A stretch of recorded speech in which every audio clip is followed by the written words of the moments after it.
ada yang tahu alasan sebenarnya seorang miliarder meninggalkan tahtanya dan hidup di antara sampah. Ia menyembunyikan nama, menukar jas mahalnya dengan baju lusuh, dan membiarkan dunia mengiranya sudah jatuh. Sampai suatu hari, seorang gadis pemulung menolongnya tanpa tahu rahasia besar yang disimpannya. Sejak itu, takdir mereka berubah, bukan karena cinta yang manis, tapi karena kebenaran yang sulit diucapkan. Simak kisah ini sampai akhir, karena akhir ceritanya akan membuat Anda terdiam lama. Pagi itu, udara kota berbau besi dan debu. Matahari belum sepenuhnya naik, tapi deru kendaraan sudah mulai memenuhi jalan-jalan. Di ujung gang sempit yang dikelilingi tembok kusam dan tiang listrik miring, seorang gadis muda berjalan perlahan sambil menyeret karung putih besar di pundaknya. Namanya Sari. Umurnya 23 tahun. Kulitnya sawo matang yang bersih, wajahnya lembut, tapi sorot matanya keras seperti batu yang ditempa hujan. Ia hidup bersama ibunya di rumah kecil dari papan bekas yang menempel di dinding pembuangan sampah. Setiap pagi, Sari memulai hari dengan kebiasaan yang tidak banyak berubah sejak ia kecil. Menyapu halaman yang sebenarnya bukan halaman, melainkan tanah becek yang tertutup plastik dan serpihan kaca. Ia kemudian mengisi jerigen dengan air dari sumur umum, mencuci muka, lalu melilitkan jilbab yang warnanya sudah pudar. Di atas meja reot, ada sepiring nasi dingin dan ikan asin yang digoreng tipis. Ia makan perlahan, seolah menikmati setiap butirnya. Sementara itu, ibunya, seorang wanita tua yang tubuhnya mulai bongkok, duduk di dekat pintu sambil menyalakan kompor minyak. "Jangan terlalu jauh hari ini, Sar," kata ibunya pelan. Sari tersenyum. "Kalau tidak jauh, hasilnya sedikit, Bu. Yang penting kamu pulang sebelum gelap," ujar ibunya lagi. "Baik, Bu. Saya janji." Begitulah setiap hari. Mereka hidup dengan janji-janji kecil yang selalu ditepati, karena hanya itu yang bisa mereka pegang. Dunia mereka sederhana. Sari tidak pernah bermimpi menjadi orang kaya. Ia hanya ingin bisa makan 3 kali sehari tanpa harus menggadaikan waktu tidurnya. Ia berjalan keluar dari rumah, melewati deretan becak yang berkarat dan beberapa anak kecil yang bermain dengan kaleng bekas. Sari tersenyum pada mereka, lalu menapaki jalan tanah yang menuju ke tempat pembuangan sampah di ujung kota. Setiap langkahnya memantul di antara suara gagak dan desah angin yang membawa aroma busuk, tapi bagi Sari, bau itu sudah seperti udara yang ia hirup sejak lahir. Sesampainya di tumpukan besar itu, ia mulai memilah botol plastik dan kaleng. Tangannya bergerak cekatan, matanya jeli, seperti seseorang yang sedang mencari harta karun di antara reruntuhan. Ia sudah hafal setiap bentuk botol, tahu mana yang bisa dijual lebih mahal, mana yang tidak laku. Di antara hiruk-pikuk bau dan panas, hidupnya berjalan seperti lagu lama yang tak pernah berganti nada. Namun hari itu berbeda. Saat matahari condong ke barat dan langit berubah warna menjadi oranye berdebu, Sari melihat sesuatu yang membuat langkahnya berhenti. Di balik tumpukan kardus, ada seseorang terbaring diam. Tubuhnya kotor, rambutnya acak-acakan, dan pakaiannya robek. Dari kejauhan, orang itu tampak seperti gembel biasa, mungkin mabuk, mungkin sakit. Tapi entah kenapa, ada sesuatu di wajahnya yang membuat Sari tidak bisa berpaling. Ia mendekat perlahan. "Pak, Anda tidak apa-apa?" tanya Sari pelan. Tak ada jawaban. Ia jongkok, mencoba melihat lebih dekat. Lelaki itu bernafas pelan, tapi masih hidup. Wajahnya pucat, kulitnya terbakar matahari. Di tangannya ada luka lecet. Sari menggigit bibir, bimbang. Ia tahu bahaya menolong orang asing di tempat seperti ini. Tapi suara kecil dalam hatinya berkata lain. Ia menatap langit, lalu berkata lirih, "Kalau saya pergi dan dia mati, bagaimana nanti kalau itu saya di posisinya?" Tanpa pikir panjang, ia mengambil air dari jerigen kecil di gerobak dan membasuh wajah lelaki itu. Sesaat kemudian, mata lelaki itu terbuka perlahan. Matanya hitam tajam, tapi tenang. Ia menatap Sari seperti seseorang yang baru melihat cahaya setelah lama terjebak dalam kegelapan. "Siapa kamu?" tanya lelaki itu pelan. "Saya Sari." "Kamu pingsan." Saya kira kamu sudah. Aku tidak apa-apa, potongnya. Suaranya serak tapi lembut. Terima kasih. Sari mengangguk. Kamu lapar? Lelaki itu menatapnya sejenak, lalu tersenyum samar. Sedikit. Sari membuka tas kecilnya, mengeluarkan sepotong roti yang sudah agak keras, dan memberikannya. Makanlah. Tidak banyak, tapi lumayan. Lelaki itu menerima dan memakan perlahan. Namamu siapa? Tanya Sari lagi. Ia menatap jauh ke arah horizon, lalu menjawab. Panggil saja aku Dede. Sari tidak bertanya lebih jauh. Ia hanya mengangguk dan berkata, kalau kamu mau, ikut ke rumahku malam ini. Ibu tidak keberatan. Daripada tidur di sini. Dede terdiam lama. Tatapannya menerawang, seperti menimbang sesuatu yang berat. Aku tidak ingin merepotkanmu. Kamu tidak merepotkan. Aku cuma tidak tega kalau kamu mati di tempat ini. Lelaki itu akhirnya mengangguk pelan. Sore itu, dua manusia berjalan berdampingan melewati gang sempit, membawa gerobak penuh botol plastik dan cerita yang belum mereka tahu akan mengubah hidup keduanya. Rumah Sari sederhana, berdinding papan bekas dan beratap seng yang berisik setiap kali hujan datang. Tapi malam itu, di bawah lampu minyak yang redup, rumah itu seperti tempat paling hangat di dunia. Sari menghangatkan air dan memberikan segelas teh pada Dede. Lelaki itu duduk di lantai, diam, memperhatikan cara Sari bergerak. Aku belum pernah melihat orang seperti kamu, katanya akhirnya. Sari menoleh. Maksudmu apa? Kamu bekerja keras, tapi masih bisa tersenyum. Kamu menolong orang tanpa bertanya dulu siapa dia. Sari tertawa kecil. Kalau kita menunggu orang layak ditolong, mungkin tidak akan ada yang pernah kita tolong. Dede memandangi wajah gadis itu lama sekali. Ada ketulusan yang jarang ia temui, bahkan di dunia yang sudah ia jelajahi begitu luas. Ia merasakan sesuatu di dada yang tidak bisa ia beri nama. Sesuatu yang tenang tapi hangat. Malam semakin larut. Angin membawa suara jangkrik dari kejauhan. Sari membentangkan tikar di sudut ruangan. Kamu bisa tidur di sini, katanya. Kalau butuh apa-apa, panggil saja. Dede hanya mengangguk. Sari mematikan lampu minyak, menyisakan sedikit cahaya dari bulan yang menyelinap di celah papan. Di tengah keheningan, Dede memandangi langit-langit reot di atasnya. Ia bukan gembel sungguhan. Ia miliarder yang sedang melarikan diri dari hidupnya sendiri. Tapi di tempat kumuh ini, ia merasa anehnya lebih damai daripada di rumahnya yang megah. Ia teringat kata-kata ayahnya dulu. Kau tidak akan mengerti hidup sebelum kau tahu rasanya kehilangan segalanya. Dede menutup mata. Di luar, Sari duduk di beranda kecil, menatap langit dan mengucap doa yang sama setiap malam. Ya Tuhan, jangan ambil senyum ibu. Kalau boleh, biar aku saja yang menanggung lelahnya. Langit malam itu penuh bintang. Dan di antara cahaya-cahaya kecil yang berkelip, ada satu cahaya yang mulai tumbuh di hati dua manusia yang baru saja bertemu. Satu lahir dari kegelapan, satu tumbuh dari kasih. Mereka belum tahu, tapi takdir sedang menulis kisah yang akan membuat keduanya belajar arti cinta, bukan dari keindahan, tapi dari keikhlasan di antara sampah dan debu. Fajar merekah seperti luka yang diseka pelan. Sari bangun lebih cepat dari ayam tetangga. Di luar, dingin menggigit kulit. Kabut tipis merayap di antara tumpukan karung dan botol. Ia menanak nasi dengan api kecil, menyiapkan teh untuk ibunya, lalu menatap sudut ruangan tempat Dede tidur semalam. Lelaki itu masih terpejam. Wajahnya lebih tenang dibanding kemarin, seperti orang yang akhirnya berhenti dikejar sesuatu yang tidak terlihat. Sari menunggu beberapa menit sebelum memanggil pelan. Dede, sudah pagi. Dede membuka mata. Ia butuh waktu untuk mengingat di mana ia berada.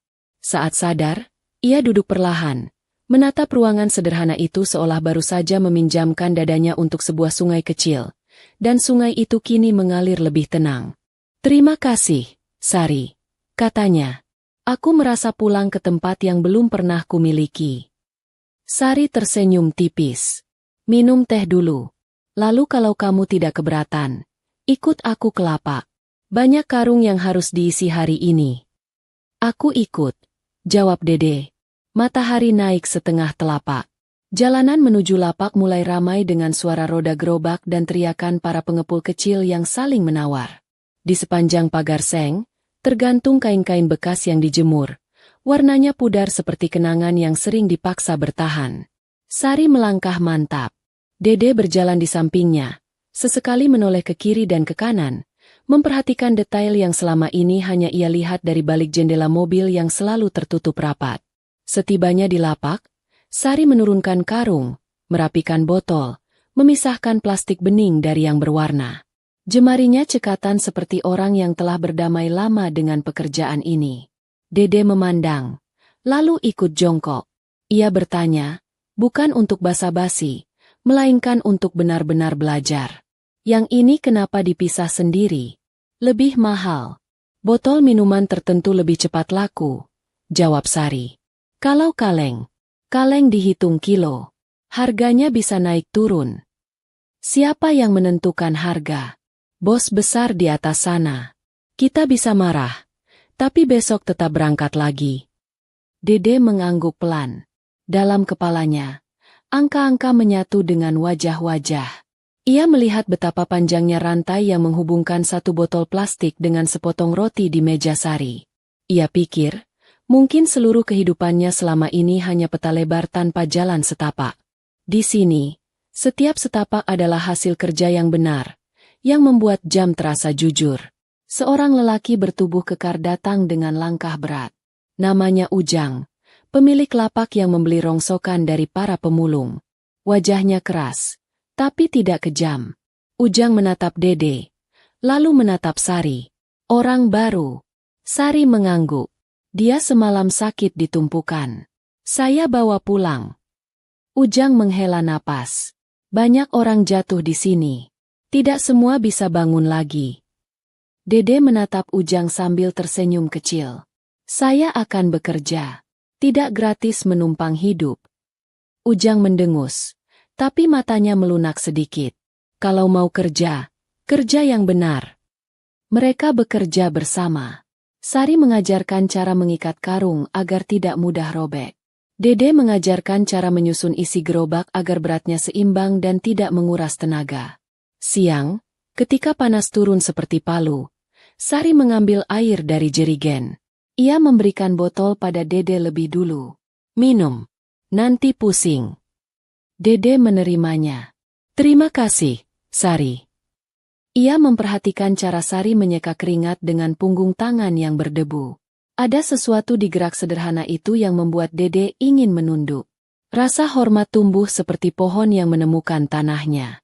Di sela kerja, Dede seperti lupa bahwa ia datang dari dunia lain. Ia bertanya pada Sari tentang banyak hal yang tidak tertulis di buku atau majalah. Sejak kapan kau mulai memulung? Sejak bapak meninggal. Umurku 12. Ibu sakit beberapa kali. Jadi aku berhenti sekolah. Kalau hujan, kami berteduh sambil menunggu harga barang jatuh. Hujan bikin berat, timbangannya naik, tapi kualitas turun. Hidup seperti itu. Selalu ada yang naik, selalu ada yang turun. Dede menunduk. Ia ingat pertemuan direksi. Grafik keuntungan yang dipresentasikan dengan layar besar, tepuk tangan, dan jam arloji yang diputar-putar karena bosan. Di sini, grafik itu memiliki wajah, bukan baris angka, melainkan napas yang naik turun dalam dada manusia. Sore mendekat, mendung menahan cahaya sore agar tidak pecah. Ujang menghitung karung. Takaranmu bagus hari ini, Sar. Sari mengangguk. Alhamdulillah. Ujang menatap Dede lagi. Kau bukan orang jalanan. Tanganmu tidak tahu caranya mencuri, tapi tahu caranya menulis. Aku tidak salah lihat. Dede tersenyum tipis. Aku sedang belajar menjadi orang jalanan yang jujur. Ujang meludah ke tanah, bukan karena muak, melainkan kebiasaan dari laki-laki yang selalu berhadapan dengan debu. Kalau kau jujur, lapakku aman. Kalau kau curang, kupastikan kau tidak akan betah. Hujan turun tiba-tiba, deras seperti seseorang yang membuka keran langit. Mereka berlari ke bawah terpal. Sari memeluk karung agar tidak basah. Dede menahan tiang terpal yang hampir roboh. Ujang berteriak memanggil dua anak buahnya. Angin mendorong bau sampah ke segala arah. Di bawah suara hujan, Sari dan Dede saling menatap. Mata Sari berbinar, bukan karena senang, melainkan karena ada sesuatu yang terkonfirmasi di dalam dirinya. Lelaki ini tidak lari saat keadaan menjadi berat. Malam, mereka pulang dengan pakaian basah. Ibu Sari menyambut dengan wajah khawatir. "Kalian kehujanan." Sari menaruh karung, lalu mengganti baju ibunya lebih dulu. Dede membantu menjemur pakaian. Setelah itu, mereka makan bersama. Nasi, sayur bening, dan ikan asin. Dede makan perlahan, menikmati rasa yang selama ini tidak pernah ia perhatikan. "Sari," katanya, "besok bolehkah aku memperbaiki atap seng di dapur? Tadi kulihat ada lubang kecil."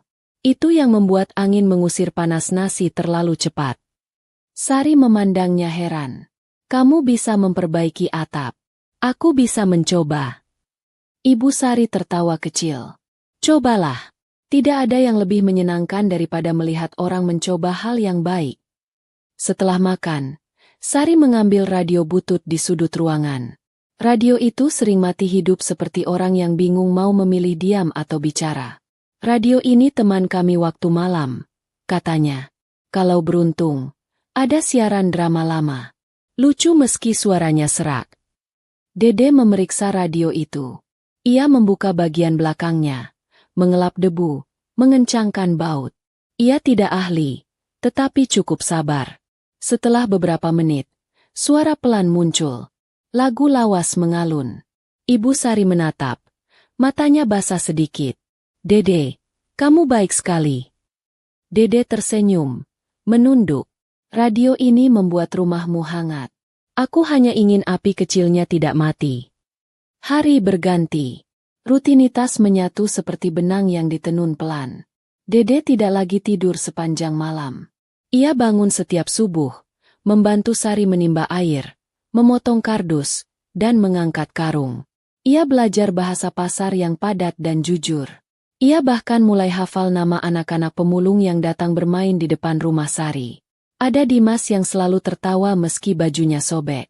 Ada Reni yang suka menyusun tutup botol menjadi lingkaran, lalu berkata bahwa itu adalah matahari miliknya. Suatu siang, setelah pekerjaan agak longgar, Sari mengajaknya duduk di pinggir kali kecil yang digaris oleh sampah ringan. Angin mengibaskan bau amis, tetapi ada selarik langit biru yang menolak pergi. "Kau dulu sekolah di mana, Dede?" Dede menatap permukaan air. Ia memilih kata dengan hati-hati. "Aku belajar di beberapa tempat, lalu belajar lagi di banyak tempat lain. Belajar membuatku merasa semakin tidak tahu banyak hal." Sari tertawa kecil. "Kau bicara seperti guru. Tapi aku suka. Bagiku, belajar itu ketika kita berangkat pagi, lalu pulang sore dengan tangan yang lebih terlatih daripada kemarin." "Aku setuju," kata Dede. "Tangan yang bisa lebih pelan saat menolong, lebih kuat saat menahan, dan lebih berani saat melepaskan." Di senja lain, Dede mengajari Sari menulis lagi. Sari masih ingat huruf, tetapi jarang memakainya. Di atas meja kecil, Dede menggambar garis. Sari mengikuti. "Tulislah namamu," kata Dede. Sari menunduk. Pensil terasa berat di tangannya. Ia menulis pelan. "Sari." Dede tersenyum. "Bagus. Sekarang tulis satu kalimat yang kamu suka." Sari berpikir. Lalu ia menulis. "Aku ingin ibuku sehat." Dede membaca keras-keras.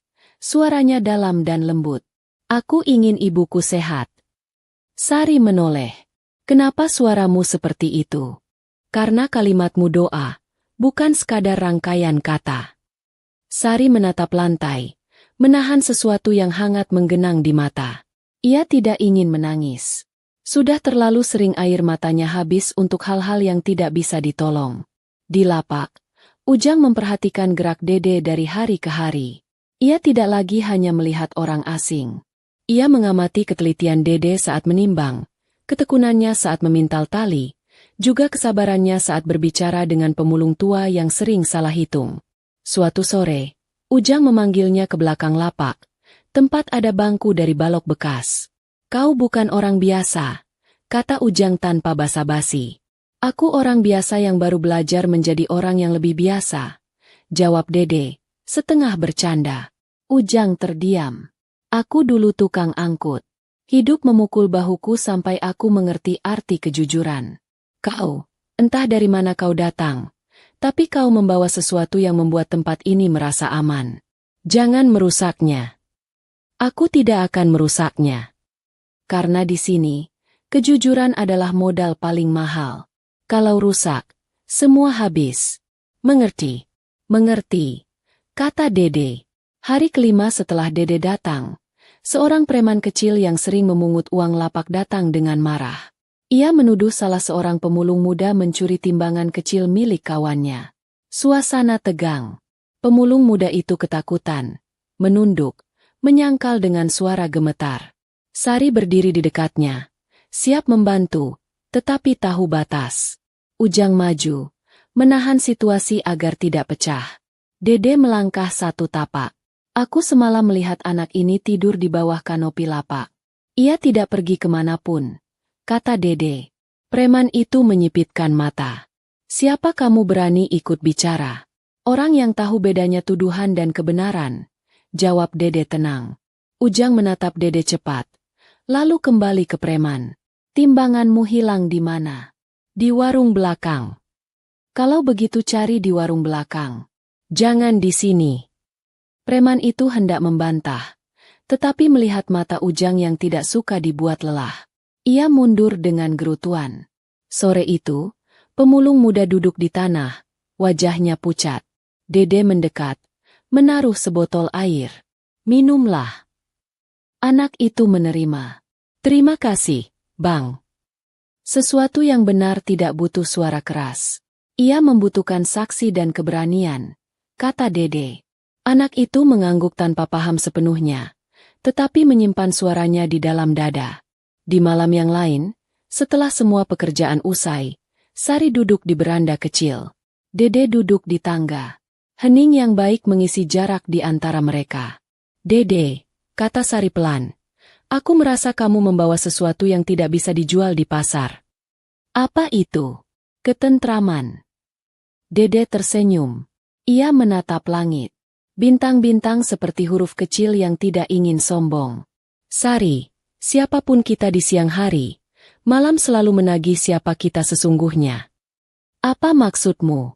"Siang menilai dari apa yang kita kerjakan. Malam menilai dari apa yang kita simpan di hati." Sari terdiam, memikirkan kalimat itu. Ia memandang kedua tangannya. Kuku yang kotor, kulit yang kasar. Namun ada sesuatu di sana yang membuatnya tidak ingin mengganti hidupnya dengan hidup siapapun, kecuali demi kesehatan ibunya. "Aku senang kamu datang," kata Sari akhirnya. "Aku juga," jawab Dede. "Aku merasa belajar dari awal lagi. Seperti anak kecil." Beberapa hari kemudian, Dede akhirnya memperbaiki atap seng yang bocor. Ia memanjat dengan hati-hati, memaku seng tambahan, menyelipkan karet ban agar air tidak mudah menyusup. Saat hujan turun, mereka bertiga duduk di dapur, memperhatikan cara air jatuh seperti manik-manik yang gagal menembus pertahanan baru. Ibu Sari bertepuk pelan. "Dede, kamu menyelamatkan sayur beningku dari menjadi asin oleh air hujan." Semua tertawa. Sari memandang Dede. Tawa itu seperti jembatan pendek yang menghubungkan dua tepi sungai yang selama ini terlalu jauh. Di lapak, kabar tentang lelaki baru yang tidak banyak bicara tetapi banyak bekerja menyebar cepat. Ada yang sinis, menganggapnya aneh. Ada yang iri, karena Ujang tampak memandangnya dengan hormat. Ada juga yang diam-diam merasa dilindungi, terutama para pemulung yang sering kalah dalam tawar-menawar dengan tengkulak nakal. Dede tidak menanggapi semua itu. Ia hanya menguatkan langkah dan menata gerobak. Ia tahu, kepercayaan tidak datang dengan tepuk tangan. Ia datang dengan sore yang panjang dan punggung yang lelah. Pada suatu senja, Sari kembali mengajaknya duduk di pinggir kali. Kali itu seperti cermin yang retak, tetapi tetap mau memantulkan cahaya. Aku ingin menanyakan sesuatu, kata Sari. Tanyakan. Kenapa kamu menatap langit sering sekali? Seperti sedang menghitung garis yang tidak terlihat. Dede tersenyum. Ayahku dulu mengajariku membaca langit. Katanya, langit mengajarkan jarak. Kita tidak akan tamak bila kita paham jarak. Kita tidak akan angkuh bila kita tahu seberapa kecil kita di bawahnya. Saat aku menatap langit, aku mengukur ulang diriku. Sari memejamkan mata sejenak. Ayahku mengajariku menimbang jujur. Katanya, kalau menimbang curang, timbangan di dada akan kehilangan jarumnya. Sejak itu, aku takut berbohong pada timbangan.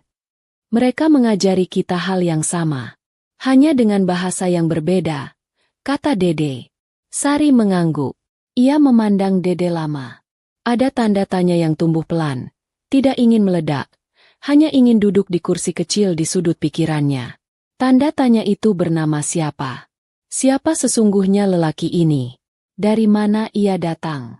Apa yang ia cari? Tapi setiap kali tanda tanya itu hendak maju, Sari menahannya. Ia merasa belum berhak. Kasih yang lahir dari terburu-buru adalah benih yang mudah patah. Malam mendekat.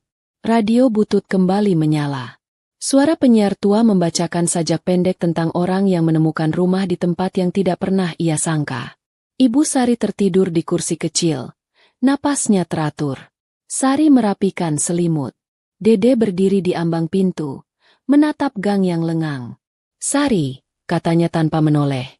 Bolehkah aku tetap membantu sampai aku menemukan pekerjaanku sendiri di sini?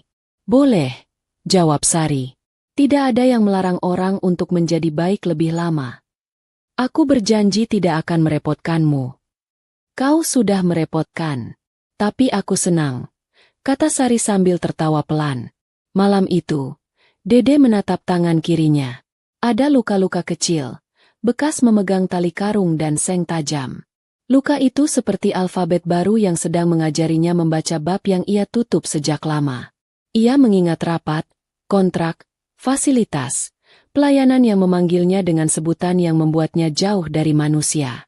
Di sini, ia dipanggil dengan nama yang pendek. Nama yang membuat seorang ibu tersenyum, membuat seorang gadis memercayakan punggungnya pada bahu tipis hujan. Di ranjang tikar, Dede menutup mata. Ia berdoa tanpa suara. Ia meminta agar langkahnya tidak salah.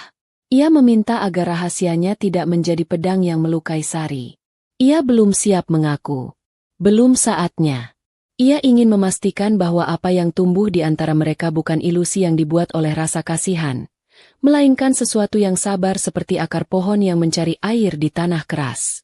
Esoknya, matahari kembali lahir di atas seng, di atas botol, di atas gerobak. Mereka berangkat lagi. Dede mendorong gerobak, Sari berjalan di samping, menyebut satu persatu nama warung yang memiliki simpanan kardus. Mereka tertawa kecil ketika seekor kucing tiba-tiba melompat dari tumpukan karung, membuat Sari kaget. Di ujung jalan, Ujang melambai. Di balik semua itu, kota tetap ribut, tetap lebar, tetap asing. Namun di lintasan kecil ini, mereka telah menemukan sesuatu yang membuat orang kuat berdiri. Rasa saling percaya. Pada suatu sore, hujan nyaris turun tetapi menahan diri. Udara terasa berat. Sari berhenti sejenak, memijat tengkuk. Dede melihatnya. Kau lelah. Sedikit. Tapi aku kuat. Kalau begitu, istirahat 5 menit saja. Biar aku yang menyusun.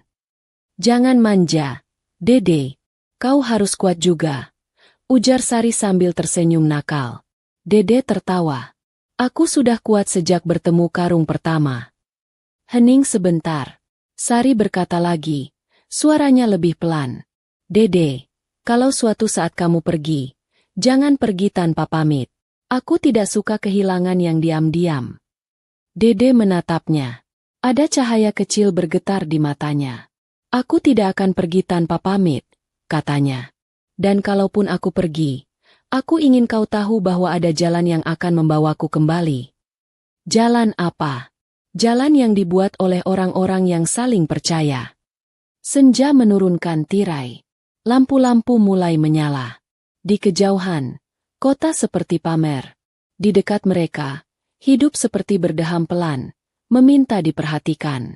Dede mengikat tali karung sekali lagi, menguatkan simpul. Sari mengangguk. Mereka berjalan pulang. Di belakang mereka, jejak kaki bertumpuk di tanah basah, membentuk pola yang tidak akan dilihat orang, tetapi akan dikenang oleh tanah.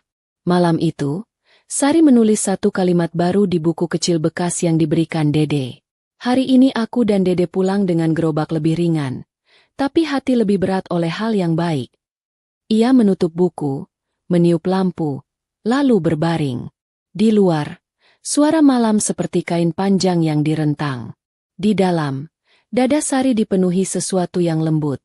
Ia tidak terburu-buru memberi nama. Ia hanya ingin menyimpannya seperti menaruh bunga liar di gelas yang retak, agar tetap segar sampai pagi. Di sudut lain, Dede duduk bersila. Ia memandang pintu, memandang langit di atas pintu, memandang gelap yang tidak lagi menakutkan. Ia berjanji di dalam hati. Besok ia akan bekerja lebih baik. Besok ia akan belajar lebih banyak. Besok ia akan menjaga rahasianya dengan cara yang tidak melukai siapapun. Ia tahu, orang-orang seperti Sari selalu menjadi korban kebohongan orang-orang seperti dirinya. Maka ia memilih jalan paling panjang. Jalan untuk membuktikan bahwa kebajikan bisa ditanam tanpa pamer, dan cinta bisa tumbuh tanpa tergesa. Malam menjadi dalam. Radio mati. Hujan tidak jadi turun. Angin menyusup lewat celah papan, membawa suara jauh. Di sana, di ruang kecil yang dindingnya memelihara bau hari, dua manusia yang belum saling mengaku sama sekali sedang belajar hal paling sulit di dunia. Percaya. Mereka belum tahu, kepercayaan itu akan diuji. Bukan oleh hujan, bukan oleh preman, bukan oleh Ujang, melainkan oleh nama yang selama ini tidak disebut. Nama yang suatu hari akan menyala di gedung kaca, lalu memantul ke mata Sari seperti kilat. Tapi malam ini, tidak ada kilat. Hanya hati yang berlatih diam, seperti murid yang menunggu gurunya datang. Di halaman, seekor kucing tidur di atas karung. Di dinding, bayangan lampu berayun. Di langit, bintang menyapa tanpa kata. Dan di antara semua yang diam itu, ada sesuatu yang bergerak, tumbuh pelan, tidak memaksa, tidak rewel, tetapi keras kepala seperti tunas yang menolak mati. Sesuatu itu bernama harapan. Harapan yang kelak, ketika nama sebenarnya terucap, tidak akan bubar seperti asap.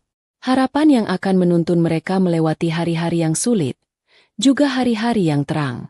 Begitulah, malam menutup bab kedua kisah ini.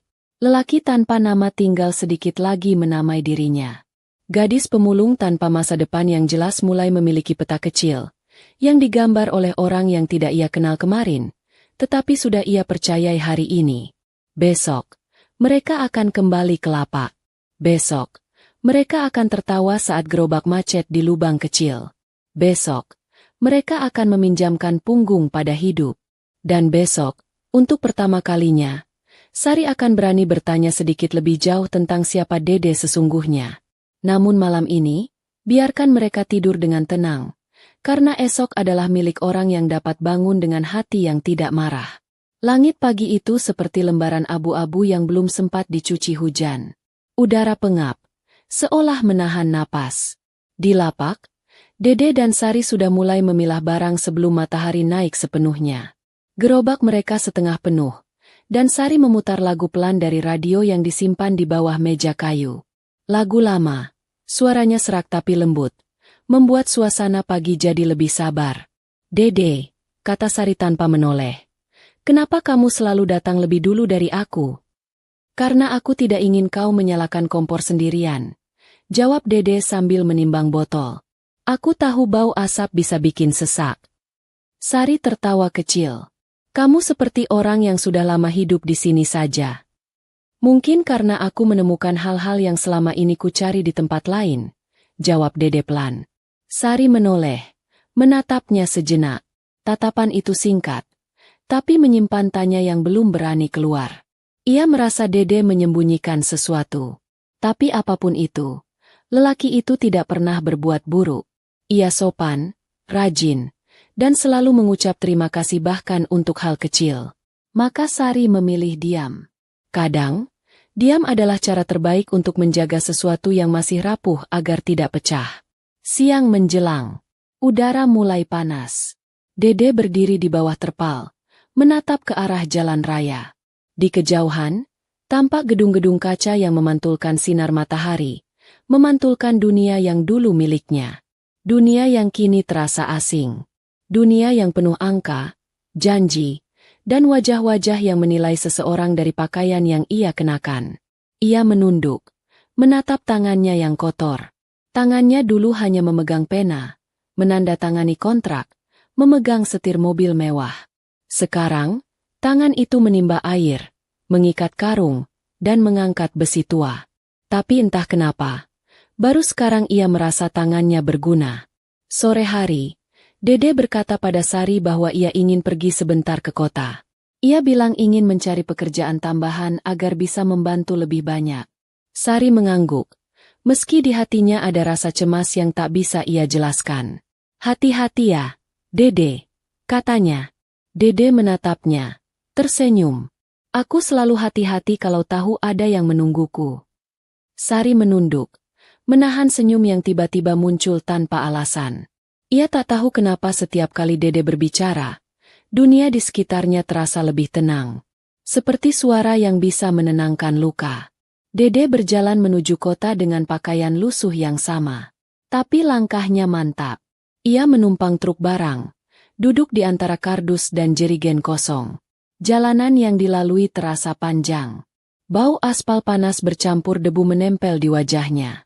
Tapi di balik semuanya, ada sesuatu yang bergetar di dada, perasaan yang campur antara rindu dan takut. Ketika truk berhenti di depan gedung tinggi berwarna perak, Dede turun perlahan. Orang-orang bersetelan jas menatapnya aneh. Tidak ada yang mengenalinya. Tidak ada yang menyangka bahwa lelaki berdebu ini dulu pernah berdiri di lobi itu sebagai pemilik, bukan pengemis. Gedung itu miliknya. Atau setidaknya, dulu miliknya. Sekarang, para manajer menjalankan perusahaan daur ulang yang ia dirikan dari nol. Perusahaan itu besar, terkenal, dan terus tumbuh. Tapi di tengah semua kemajuan itu, Dede merasa kehilangan arah. Ia tak lagi tahu untuk apa semua kekayaan itu kalau akhirnya membuatnya merasa sendirian di antara banyak orang. Ia berdiri beberapa menit di depan gedung. Seorang satpam menghampiri, menatapnya curiga. "Pak, tidak boleh berdiri di sini," katanya dingin. Dede menunduk. "Baik, saya hanya melihat." "Melihat apa?" "Diri saya sendiri, beberapa tahun lalu." Satpam mengernyit. Tak paham. Dede berbalik, melangkah pergi. Tapi di saat yang sama, dari dalam gedung, seseorang keluar. Sekretaris lamanya, Maya, menatap cepat ke arah jalan. Sekilas, matanya menangkap sosok yang sangat ia kenal. "Pak Dede?" gumamnya, setengah tak percaya. Namun sebelum ia sempat memanggil, lelaki itu sudah hilang di antara keramaian. Di perjalanan pulang, langit mendung berat. Hujan turun sebelum truk yang ia tumpangi sampai ke ujung jalan. Air menetes dari rambutnya, membasahi wajah. Tapi Dede tidak berusaha meneduh. Hujan menemaninya seperti kawan lama. Ia berjalan pelan melewati gang, sampai akhirnya tiba di rumah Sari. Sari sudah menunggunya di depan, membawa payung kecil. "Dede, kamu basah kuyup," serunya khawatir. Dede hanya tersenyum. "Tidak apa, hujan hari ini ramah. Masuk cepat, nanti demam." Di dalam rumah, Sari menyalakan lampu minyak dan menyodorkan handuk. Ibu Sari sudah tertidur di kursi.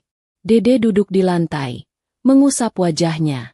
Sari memperhatikan diam-diam. Wajah lelaki itu tampak jauh. Bukan lelah, tapi seolah sedang membawa sesuatu yang berat dari tempat yang jauh. "Kamu dapat pekerjaan?" tanya Sari pelan. Dede menatap api di kompor. "Belum.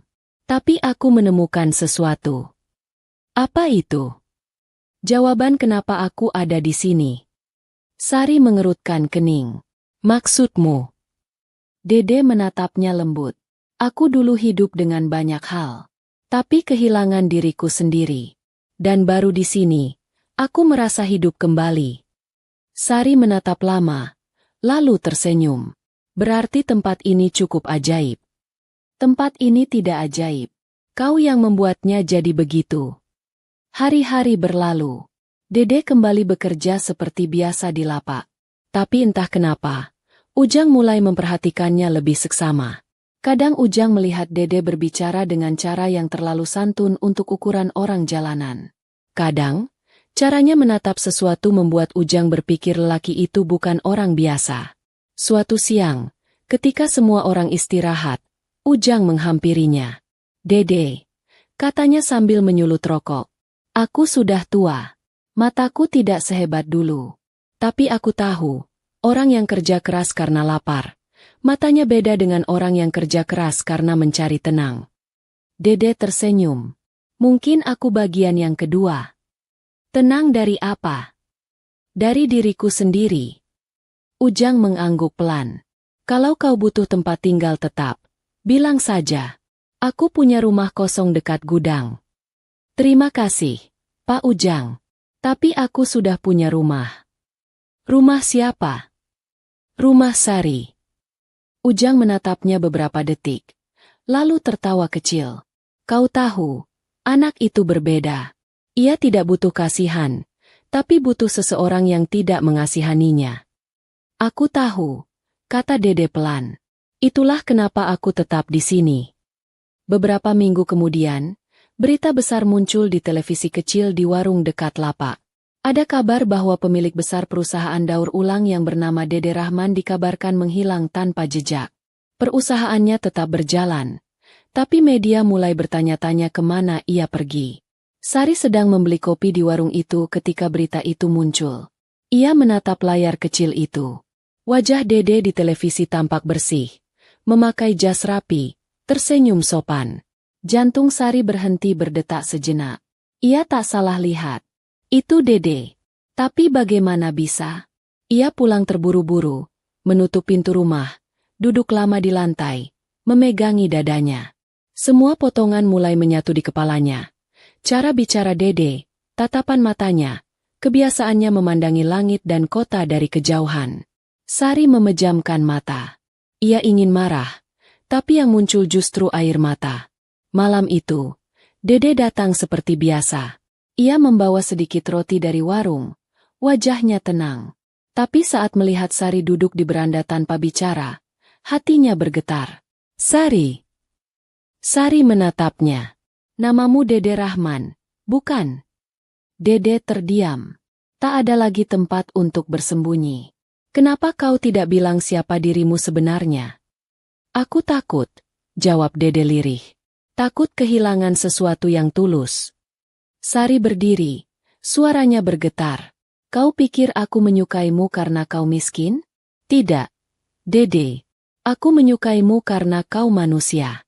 Tapi sekarang aku tidak tahu, siapa yang sebenarnya ada di depanku. Dede menatap tanah. Suaranya pelan seperti doa. Aku datang ke sini bukan untuk berbohong. Aku ingin belajar tentang dunia yang selama ini kulupakan. Aku ingin tahu bagaimana rasanya hidup tanpa dibayar, tanpa disanjung, tanpa nama. Sari menatap matanya lama. Di sana, tidak ada kebohongan, hanya penyesalan. Tapi luka tetap luka, meski penyebabnya baik. Pergilah dulu, Dede, katanya akhirnya. Aku butuh waktu untuk percaya lagi. Dede tidak membantah. Ia menunduk, melangkah pergi di bawah hujan kecil yang mulai turun. Sari menatap punggungnya menjauh sampai hilang di tikungan. Air mata mengalir tanpa suara. Ibu Sari keluar dari dalam rumah, menatap anaknya dengan mata yang sudah paham banyak hal. Kau menangis karena cinta atau karena kejujuran? Sari menghapus air matanya. Mungkin karena keduanya, Bu. Malam itu, Dede berdiri di depan gedung kaca tempat dulu ia bekerja. Lampu-lampu terang menyilaukan matanya. Ia menatap pantulan dirinya di kaca besar itu. Pakaian lusuh, rambut berantakan, Wajah yang tak lagi dikenali oleh dunia lamanya. Tapi anehnya, untuk pertama kalinya, ia melihat sosok yang jujur. Di balik pantulan itu, ada dua dunia yang tidak akan pernah sama. Dunia uang dan dunia rasa. Dan ia tahu, ia tak bisa hidup hanya di salah satunya. Maka ia berjanji pada dirinya sendiri. Ia akan memperbaiki segalanya. Ia akan kembali, bukan sebagai Dede si miliarder, tapi sebagai Dede yang dulu ditolong Sari di antara tumpukan sampah dan hujan sore. Ia berjalan lagi, menatap langit yang perlahan cerah. Hujan berhenti. Bulan muncul di antara awan, memantulkan cahaya ke tanah yang masih basah. Dan di kejauhan, di rumah kecil dekat tempat pembuangan itu, Sari masih duduk di beranda, menatap arah yang sama. Mungkin keduanya sedang melihat langit yang sama. Mungkin keduanya sedang berdoa dengan kalimat yang berbeda tapi makna yang sama. Semoga masih ada kesempatan untuk memperbaiki yang retak tanpa memecah yang utuh. Pagi datang tanpa upacara. Cahaya merayap pelan pada dinding papan yang licin, seperti tangan yang belajar menyentuh sesuatu dengan sabar. Sari terbangun lebih lambat dari biasanya. Malam tadi panjang. Pikiran berputar seperti roda gerobak yang kehilangan minyak. Di halaman, embun menggantung di bibir daun, dan seekor kucing menunggu di atas karung seolah ia penjaga setia rumah kecil itu. Ibu berjalan pelan dari dapur, membawa 2 cangkir teh panas. Minumlah, Sar, katanya. Kau akan butuh air hangat untuk menurunkan beban pikiran. Sari menerima cangkir itu dengan kedua tangan. Ibu, suaranya berbisik. Dia berbohong tentang namanya, tetapi tidak berbohong tentang kebaikan. Ibu duduk, menatap wajah anaknya. Banyak orang berbohong supaya terlihat baik. Lebih sedikit yang berbohong karena takut kehilangan kebaikan yang ia temukan. Tugasmu adalah membedakan keduanya. Sari memandangi uap teh yang tipis. Aku butuh waktu. Aku tidak ingin dendam. Tapi aku juga tidak ingin hatiku malas memaafkan. Ambillah waktu itu, kata ibu lembut. Hati bukan pasar. Ia tidak boleh dipaksa menawar terlalu cepat. Hari itu, Sari tetap berangkat ke lapak. Ia menutup pintu pelan, seperti menutup halaman buku yang ia tahu akan dibuka lagi nanti.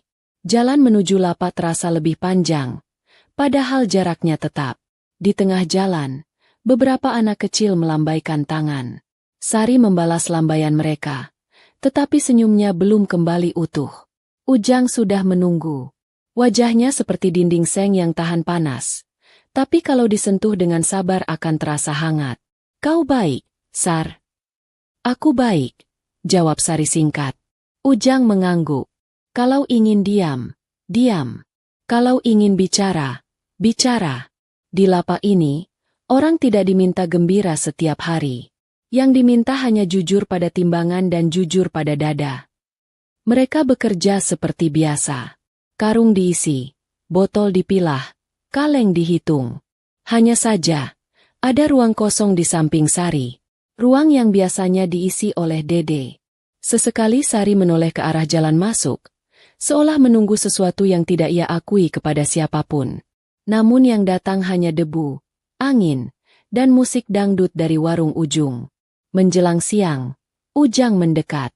Aku kenal laki itu, katanya hati-hati. Bukan namanya, tapi caranya menahan bahu saat orang lain marah. Orang seperti itu jarang ada di tempat kita. Sari menatap tanah. Ternyata dia orang besar. Orang besar belum tentu tinggi, sahut Ujang. Tinggi itu urusan bangunan. Besar itu urusan hati. Dan hatinya, setahuku, sedang belajar berjalan di tanah yang tidak empuk. Sari mengangguk pelan. Aku hanya ingin yakin. Itu saja. Yakin pada apa? Yakin bahwa esok lebih jujur daripada hari ini. Sore menghitam perlahan. Langit memeluk mendung seperti ibu memeluk anak yang rewel. Sari menutup hari dengan gerak yang tetap cekatan. Ia akan pulang, memasak untuk ibunya, lalu duduk di beranda, menunggu gelap reda di dada. Namun sebelum ia mendorong gerobak, seseorang berdiri di ujung jalan. Dede. Ia datang tanpa payung, tanpa jas, tanpa pengawal, tanpa penjelasan panjang. Ia datang seperti hujan kecil yang meminta izin jatuh. Dari jauh, Sari melihat wajah itu. Detik sejenak memanjang. Dede menunduk, lalu melangkah pelan mendekat. Ujang tidak pergi. Ia berdiri di sana, menjadi saksi yang tidak ingin campur, tetapi siap menegur jika perlu. Dede berhenti di jarak yang pantas. Suaranya rendah. "Aku minta maaf, Sari." Sari diam. "Aku tidak datang untuk membela diri. Aku datang karena di sini aku belajar tentang orang yang tidak ingin kubohongi lagi." "Kenapa harus menyamar?" tanya Sari. "Aku lelah dinilai dari baju yang kupakai dan mobil yang kujalankan. Aku ingin tahu apakah aku masih bisa menjadi manusia tanpa semua itu. Lalu aku bertemu kamu, dan keinginanku untuk jujur kalah oleh ketakutan kehilanganmu." "Jujur yang tertunda tetap melukai," kata Sari. "Aku tahu. Dan aku tidak akan menuntut maaf. Aku akan menunggu. Tapi aku tidak ingin menunggu tanpa bekerja." Dede meletakkan sebuah bungkusan kecil di atas meja kayu lapak. Ia membuka kainnya. Di dalamnya ada buku tulis, 3 pensil, dan beberapa kapur tulis berwarna yang sudah ia beli pagi tadi. "Aku ingin memulai kelas kecil di sini," katanya. "Setiap sore setelah kerja, untuk anak-anak pemulung. Mengajari mereka membaca, menghitung, menulis surat untuk masa depan. Kau mau mengawasiku? Kalau aku salah bicara, tegur aku. Kalau aku tidak sabar, hentikan aku. Aku ingin memperbaiki atap hidup orang dengan caraku, seperti aku memperbaiki atap seng dapurmu. Pelan, tapi benar." Ujang menahan senyum yang hanya terlihat dari ujung matanya. Sari menatap buku sederhana itu. Lemah sekali rasanya hati menolak kebaikan yang sudah disiapkan. Ia melirik Ujang. "Kalau kau ingin mengajar di sini, kau harus ikut aturan lapak," kata Ujang tegas. "Apa aturannya, Pak Ujang?" "Jangan berhutang pada pujian. Jangan menekan anak yang lambat. Dan jangan lupa bahwa orang sibuk tidak selalu pintar." Dede mengangguk. "Saya setuju." Hari pertama kelas kecil itu tidak menunggu besok. Mereka memulai sore itu juga. Anak-anak berkumpul, duduk di lantai, menggenggam pensil seperti memegang bulu burung yang mudah patah. Sari duduk di samping, memperhatikan. Dede menulis di papan kayu bekas. Ia mengeja nama. Ia mengeja mimpi. Ia membawa kata-kata pulang ke tempat yang jarang disinggahi kalimat. "Siapa namamu?" "Dimas." "Ceritakan satu hal yang membuatmu senang hari ini." "Aku tidak dimarahi ibu karena tidak menumpahkan air." "Bagus sekali. Tulislah kalimat itu." "Bagaimana menulisnya?" "Mulailah dengan aku, lalu lanjutkan." Anak itu menunduk. Lidah dijulurkan sedikit karena serius. Di sebelahnya, Reni menyusun tutup botol menjadi bunga. Dede mengajarinya menulis kata bunga. Sari mendengarkan. Suaranya Dede bening, sabar, dan tidak pernah meninggikan nada. Kelas kecil itu seperti perahu yang bergerak perlahan di sungai keruh, tetapi tahu kemana akan menuju. Malamnya, setelah anak-anak pulang, Sari duduk memandang sisa kapur di ujung jari Dede. Ia ingin marah, tetapi luka itu sudah mulai diajak berbicara. "Kau tahu, Dede," kata Sari pelan. "Aku merasa seperti memiliki sehelai kain yang robek. Aku bisa membuangnya, atau menjahitnya. Aku memilih menjahit. Tapi aku tidak ingin menjahit sendiri. Aku akan duduk di sebelahmu, memegang kainnya agar tidak bergeser," jawab Dede. "Sampai benang pertama kuat, sampai benang terakhir rapi. Jahit memerlukan waktu. Aku punya waktu, Sari. Aku tidak ingin hidup lagi dengan jam yang menjerit di dinding." Sari menunduk. "Kau bicara seperti orang yang telah kehilangan sesuatu yang besar." "Aku kehilangan rumah di dalam diriku sendiri," ucap Dede. "Di sini, aku mulai menemukannya." Hari berganti demikian. Dede bekerja di lapak, mengajar di sore hari, lalu pulang membantu Sari memasak. Ia mengganti genteng kecil yang retak, menambah rak untuk menyimpan beras, memperbaiki engsel pintu yang berderit. Ia tidak menyentuh dompet tebal. Ia menyentuh palu, paku, dan kata maaf yang ia ulang tanpa lelah, bukan dalam bentuk kalimat, melainkan dalam bentuk kebiasaan. Kabar tentang kelas kecil di lapak menyebar ke warung, ke gang, ke rumah-rumah berdinding anyaman. Anak-anak datang bertambah. Ada yang datang karena ingin menghindar dari tugas membawa kardus. Ada yang datang karena ingin menulis nama sendiri. Ada yang datang karena ingin mendengar suara yang menyejukkan sore. Ujang mengizinkan sebagian pojok lapak menjadi perpustakaan seadanya. Dede dan Sari menulis di selembar karton. Di sana tertulis dengan spidol hitam, hurufnya tegak dan jujur. Belajar adalah bentuk paling lembut dari melawan nasib.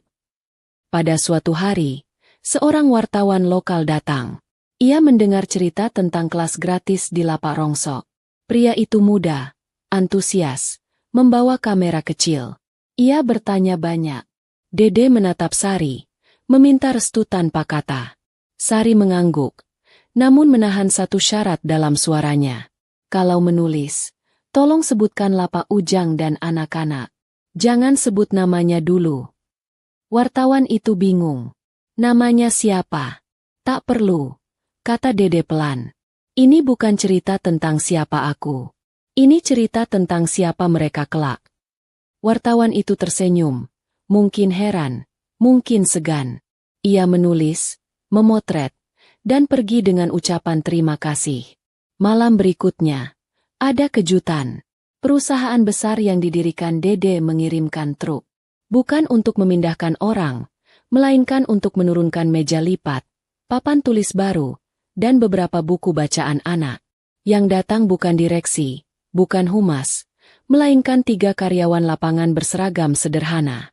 Mereka berdiri canggung di depan Ujang. Titipan dari atasan kami, kata salah satu. Untuk kelas sore. Siapa atasannya? Tanya Ujang tegas. Manajer operasional, jawabnya. Tapi permintaan awalnya dari seseorang yang tidak ingin disebutkan. Sari melihat sekilas ke Dede. Dede menunduk sebentar, lalu membantu menurunkan barang. Ia tidak menyuruh orang memotret. Ia hanya mengucapkan terima kasih seperti orang yang menerima payung di musim hujan. Malam itu, setelah semua tenang, Sari dan Dede duduk di depan rumah. Ibu sudah tidur. Radio pelan memutar lagu lawas. Bulan menempel di ujung seng seperti tempelan anak-anak di buku tulis. Aku melihat berita tentangmu lagi, kata Sari. Ada yang bilang kau melarikan diri. Ada yang bilang kau menenangkan diri. Mana yang benar? Aku tidak lari, jawab Dede. Aku berhenti berlari. Aku memilih berjalan. Kalau suatu hari kau harus kembali ke perusahaanmu, apa yang akan kau lakukan pada orang-orang di lapak ini? Aku tidak akan membawa mereka ke gedung. Aku akan membawa gedung itu kembali ke mereka. Bagaimana caranya? Memotong jarak. Menghapus tengkulak yang menipu. Membuat harga transparan di lapak-lapak. Mengirim tim untuk memperbaiki timbangan. Menyediakan beasiswa kecil untuk anak yang disiplin. Membuat peta yang membuatmu tidak mudah tersesat. Sari menatapnya. Kau bicara seperti menulis di udara. Tapi aku percaya karena aku melihat cara kau memaku seng. Tidak terburu-buru. Tidak pelit paku. Dede tersenyum. Aku belajar dari atap dapurmu. Ia mengajarkanku ilmu menahan badai tanpa mengeluh. Beberapa hari kemudian, badai sungguhan datang. Hujan turun seperti orang yang panik. Angin mengamuk. Terpal lapak terbuka separuh. Ujang dan anak buahnya lari menahan tali. Dede memanjat. Sari menahan tiang. Air mengalir ke selokan kecil lalu meluap. Satu persatu karung yang belum terikat bergeser. Dalam kekacauan itu, seorang anak kecil terpeleset. Dede melompat, mengangkat anak itu, menaruhnya pada tempat kering. Semua aman, teriaknya. Sari mengikat sisa karung. Jari-jarinya gemetar tetapi cepat. Ujang berteriak memberi komando yang singkat. Mereka semua basah kuyup, tetapi tidak ada yang menyerah. Saat akhirnya hujan melemah, mereka duduk di bawah terpal, kelelahan, tertawa pelan tanpa alasan, seperti orang yang baru saja menang perang melawan sesuatu yang tidak punya bentuk. Di situ, Sari memandang Dede lama. Ia tidak melihat lelaki kaya yang turun ke lumpur demi merasa hebat. Ia melihat lelaki yang memilih lumpur untuk mengakui kelemahannya. Luka di dalamnya seperti kain yang siap dijahit. Dede, panggil Sari lembut. Iya, Sari. Aku tidak bisa menjanjikan esok kita akan tertawa. Tapi aku ingin mencoba tertawa denganmu kalau esok tidak lucu. Dede menoleh.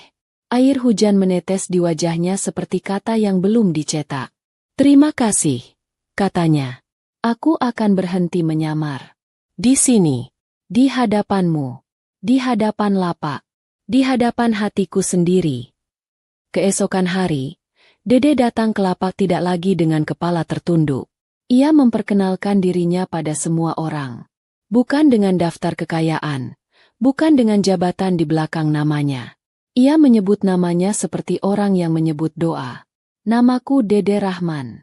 Aku pernah lupa bagaimana caranya hidup di tempat yang sempit.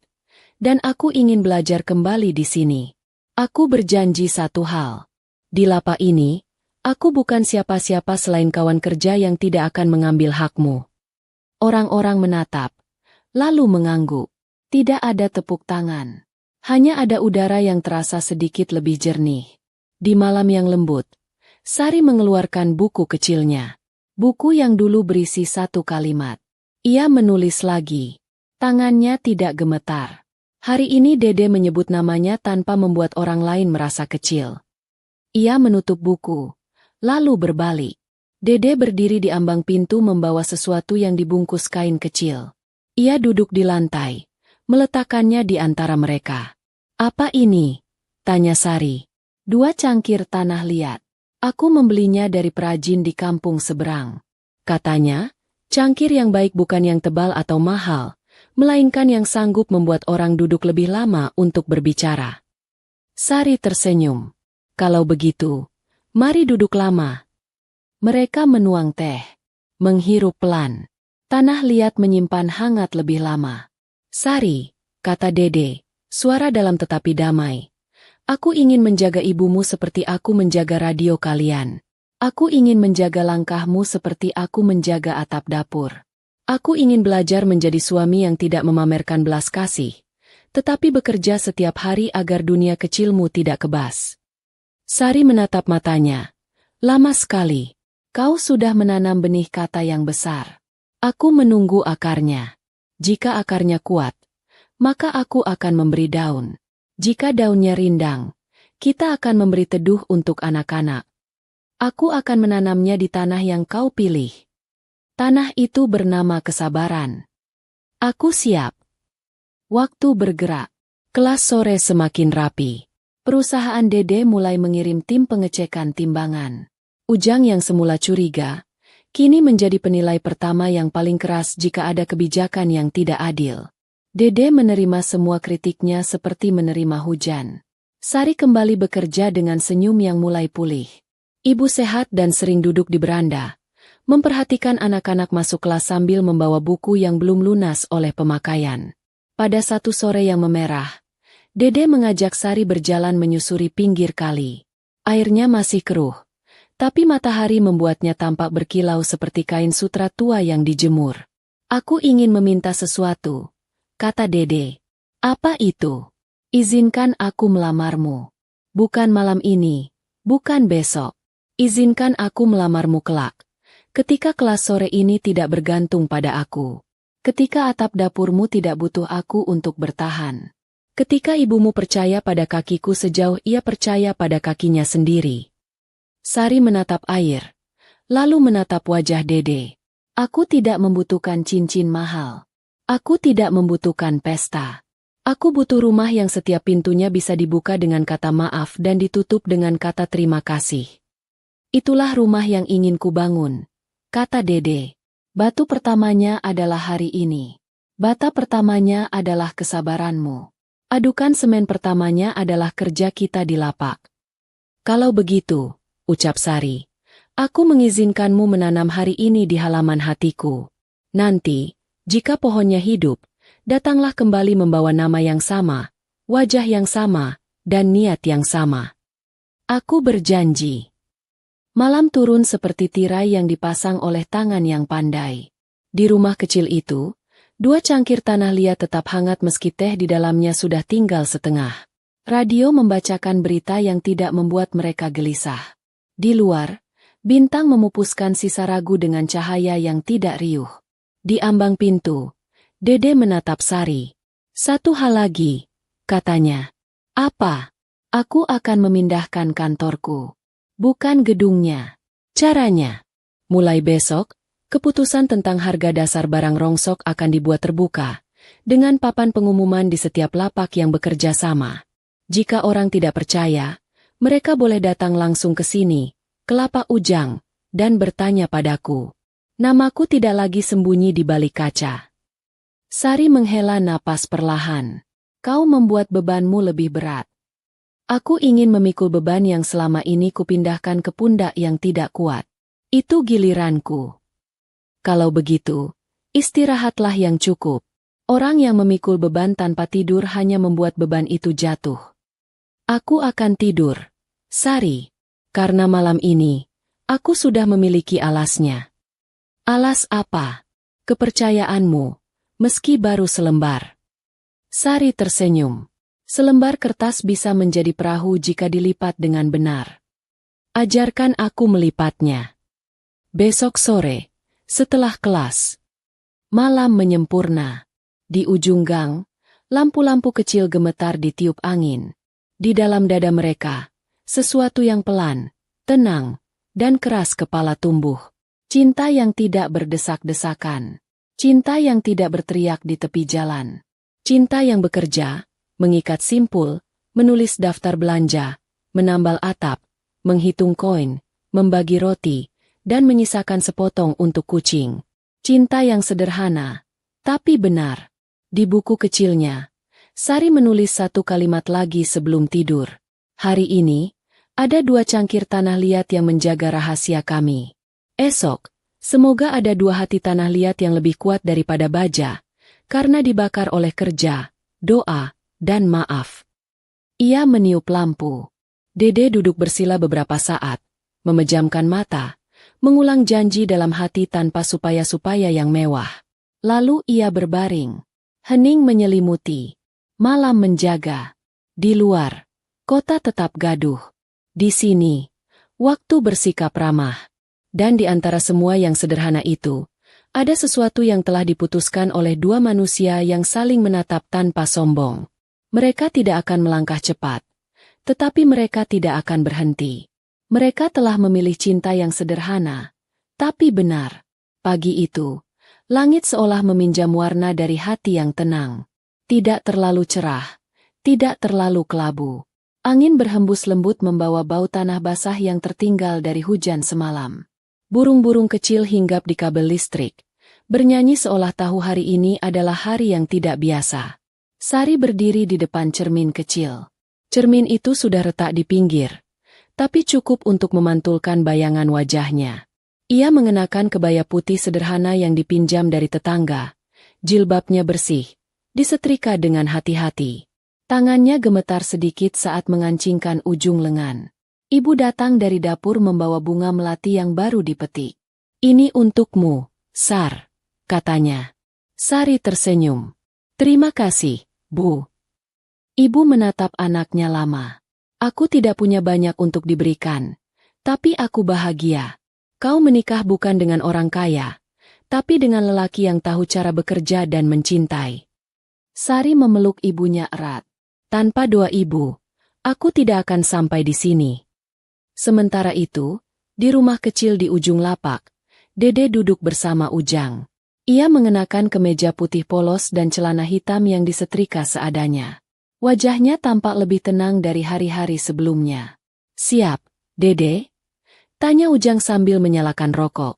"Siap," jawab Dede. "Tidak ada mobil mewah." Dede tersenyum. "Aku datang bukan untuk pamer. Aku datang untuk berjanji." Ujang tertawa kecil. "Bagus. Di lapak ini, janji lebih berat dari mobil." Anak-anak pemulung berlarian membawa kursi kayu, mengatur barisan karung agar bisa dijadikan pembatas. Di tengah lapak, Mereka menata meja kecil dengan taplak lusuh. Di atasnya ada seikat bunga liar yang Sari pungut kemarin di pinggir jalan. Hujan semalam membuatnya segar, seolah alam pun ikut merestui. Ketika Sari datang dengan ibunya, semua orang berhenti bekerja. Para pemulung, pengepul, anak-anak, semua berdiri di sekeliling mereka. Ujang berdiri di tengah, bertindak sebagai penghulu sekaligus saksi dunia yang sering disalahpahami. Tidak ada kamera besar, tidak ada perhiasan, tidak ada musik pesta. Hanya angin, doa, dan kejujuran yang berdiri di antara dua hati. Dede menatap Sari. Ia mengingat semua hari yang telah berlalu. Saat pertama kali Sari menolongnya dari tumpukan kardus, saat ia menyembunyikan namanya, saat ia kehilangan kepercayaan Sari, dan saat ia mendapatkannya kembali. Semua perjalanan itu kini berhenti di satu titik kecil, tapi bermakna besar, pernikahan. Ujang membuka suara. Kalian berdua tidak punya banyak saksi, tapi Tuhan mendengar. Kalian tidak punya banyak harta, tapi kalian punya waktu. Dan waktu yang diberikan untuk saling menjaga lebih berharga dari emas.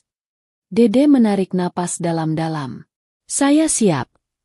Sari menunduk, menahan air mata. Suara Ujang tenang. Dede Rahman, dengan niat yang tulus, apakah kau menerima Sari binti Sumira sebagai istrimu? Dede menjawab mantap. Saya terima. Dengan seluruh hidup saya. Suara itu menggema di antara karung dan botol plastik, tapi terasa seperti azan pertama di pagi yang sunyi. Anak-anak bersorak kecil. Ibu menangis bahagia. Sari menunduk, lalu tersenyum. Tidak ada emas di jarinya, tapi ada cahaya di matanya. Dan cahaya itu, bagi Dede, adalah mahar paling indah di dunia. Setelah akad selesai, Ujang memotong sepotong kue sederhana yang dibawa dari warung dekat terminal. Semua orang makan bersama di bawah terpal besar. Hujan mulai turun rintik, tapi tak satu pun orang berlindung. Mereka biarkan hujan jatuh ke wajah mereka seperti berkah yang turun tanpa diminta. Dede memandang Sari di bawah hujan. Aku tidak pernah membayangkan menikah di tempat sampah. Sari tertawa kecil. Tapi dari sini, semuanya akan bersih. Dede, karena kita berjanji untuk menjaga. Ya, kata Dede. Aku berjanji menjaga setiap hujan yang turun, agar tak ada lagi yang kedinginan di bawah atap yang bocor. Hari-hari setelah itu berjalan seperti doa yang diamalkan. Dede tidak berhenti bekerja. Ia membangun sekolah kecil di dekat lapak, menamainya Sekolah Cahaya Sore. Ia mengajak rekan-rekannya dari perusahaan untuk membantu tanpa menyebut nama besar. Tidak ada plakat, tidak ada upacara peresmian. Hanya papan kayu yang ditulis tangan oleh anak-anak. Tempat kami belajar agar hidup tidak lagi gelap. Sari mengajar membaca. Dede mengajar berhitung. Ujang menjaga agar semuanya tetap sederhana. Ibu duduk setiap sore di kursi bambu, mengawasi dari jauh dengan senyum yang menua dengan indah. Suatu senja, Dede berdiri di depan kelas yang kini berdinding batako hasil gotong royong. Ia menatap papan tulis yang penuh coretan anak-anak. Di sana, di sudut atas, Sari menulis sebuah kalimat dengan spidol biru. Kekayaan sejati bukan tentang apa yang kita punya, tapi siapa yang membuat kita ingin memberi. Dede membaca pelan. Ia tahu kalimat itu milik Sari, tapi maknanya kini milik mereka berdua. Ia menoleh ke arah istrinya yang sedang membantu anak-anak menulis nama. Sari tertawa. Wajahnya dipantulkan oleh cahaya senja yang hangat. Terima kasih, Sari, katanya lirih. Sari menoleh. Untuk apa? Untuk menemukan aku di antara sampah. Beberapa tahun kemudian, sekolah itu tumbuh menjadi tempat belajar puluhan anak. Lapak Ujang berubah jadi pusat daur ulang yang dikelola bersama masyarakat. Dede tetap datang setiap pagi, mengenakan baju lusuh seperti dulu, meski kini di tangannya ada ponsel yang terus berdering dari kantor. Ia menolak kembali ke kursi direksi, tapi ia tahu dunia di luar sana masih butuh kebaikan yang tumbuh dari tempat seperti ini. Sari tetap sederhana.